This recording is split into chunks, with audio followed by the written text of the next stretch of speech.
What's going on? It's your boy Sermon at Sermon's Domain on Twitter. On June 16th, 2 Chainz will release his latest album titled Pretty Girls Like Trap Music. And last night the pre-order went up. A new song featuring Travis Scott titled 4 a.m. went out as well. Now we have the track listing that shows us that this album is going to be 16 songs long. And I am going to kind of discuss the track listing, sort of break down what I see, what I'm anticipating, and all of that. So let's get into it.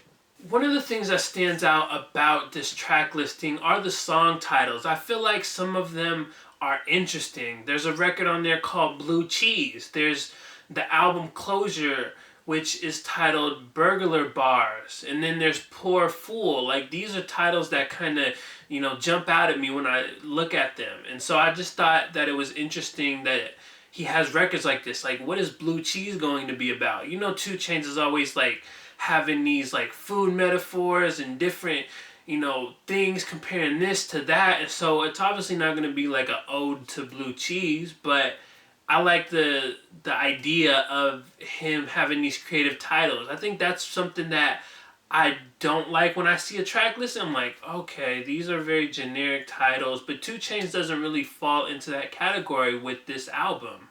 Some of the features on the album include Nicki Minaj, Monica, as I mentioned, Travis Scott, you got Swae, and many others that we'll end up discussing throughout this video. It's a bit disappointing to see some old songs make the cut. Good Drink is by no means a bad record, but it's been out for a long time. It feels like something that is not supposed to be on the album. The same with Big Amount featuring Drake. That came out last summer. In the trailer for the album, Drake is talking about how 2 Chainz is his favorite rapper. And so I'm thinking, if that's the case, why are they not, like, making a new song? I get it though, from the standpoint of adding streams into music. Like, that is why these 2 songs made the cut. Def Jam wants those streaming numbers, but it also kind of kills the experience of the album. Like, why are these songs just don't need to be there. If anything, they could be bonus cuts, but the fact that they're, like, placed into the track listing and not, like, at the end of the album, you can tell they're not meant to be bonus songs. They're just thrown in there. I feel like Drake and 2 Chainz could have made something bigger than Big Amount. I didn't even really care for that record too much. The other single that is available now that was released a couple months ago was It's a Vibe. And I did a review on that, and I pretty much just said that it was a bad song, and I was hoping it didn't make the cut for the album. But apparently I'm alone in that fact because it made the cut, and I've seen more people tend to like it. I just don't see what the appeal is with this song, but again, it's going to help with streaming numbers, so it had to be included. Despite being off to a rough start, I know that 2 Chainz is going to deliver with this album. I might not like 3 out of the 4 singles that are available now. Scratch that. 2 of the singles I don't like, because I like Good Drink. But I might not like those singles, but that doesn't mean that the album itself is going to be a huge reflection of that. I think that 2 Chainz usually always delivers. I mean, you look at his discography from the albums to the mixtapes, and you know that he's always bringing quality for the most part. So what is my most anticipated song? Well, it's a guest feature that I didn't talk about yet. It's titled Bailan. And if I butcher the name, I apologize. I Googled it, and that's what came up. But it features Pharrell, and these 2 are a nice combination. I was hoping that a Pharrell record would make the cut since he was in the album trailer. And those 2 were great on Feds Watching, so I'm anticipating this to be another great record. Word on the internet is that Pretty Girls Like Trap Music will be 2 Chainz' last album under Def Jam.